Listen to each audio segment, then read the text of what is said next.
أعوذ بالله من الشيطان الرجيم بسم الله الرحمن الرحيم الحمد لله والصلاة على أهلها.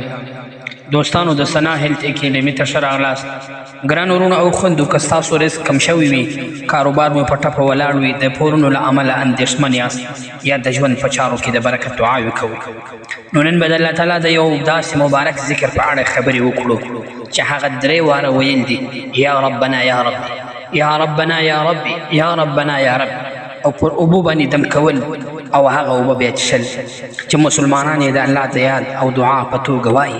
خو له شروع څخه یوه مهمه خبره درته کوم: د هر خیر، رزق او اسانتیا ورکوونکی یوازې الله تعالی، او دعا د هغه څخه د غوښتنې یو عبادت دی.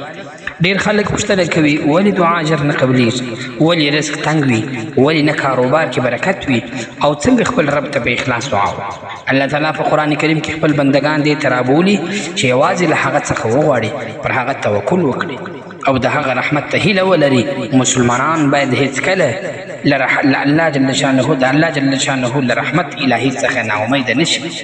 نن به تاسو ته د یو داسې تر ټولو اسانه، مجربه او د زړه د اخلاص وظیفه در وښایو چې د یا ربنا یا ربي وظیفه ده، چې د رزق د زیاتوالي، د بندو دروازو د خلاصېدو، د قرضونو د ادا کېدو او د غیبو د مالونو او روزي د راتلو لپاره عجبه او چټکه سرچینه ده.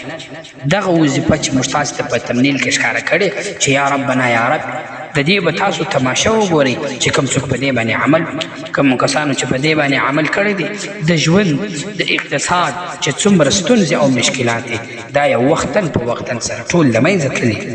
که تاسو هم د رزق د کمښت یا بندش سره مخ یاست، نو د دې وظیفې د کولو صحیح طریقه په پوره توګه زده کړئ او په خپل ژوند کې تطبیق کړئ. نو راځئ ملګرو، نن د دغه وظیفې مختصرا طریقه موږ تاسې زده کوو. طریقه دا ده چې یا ربنا یا ربي صرف دغه 2 الفاظ 3 واره ویل په هر وخت اوبه څښلو باندې. کله چې انسان اوبه څښي او 3 واره دا وایي چې یا ربنا یا ربي، ډېره مختصره او اسانه او مجربه وظیفه ده. کوم چا چې په دې باندې عمل کړی دی، د دنیا د ژوند چې کوم مشکلات دي دا ټوله له منځه تللي. یا ربنا یا ربي هر وخت اوبو باندې ویل 3 واره او هغه اوبه څښل، دا د رزق خلاصېدو دپاره یو ډېره عجبه او عجیبه مجربه طریقه ده.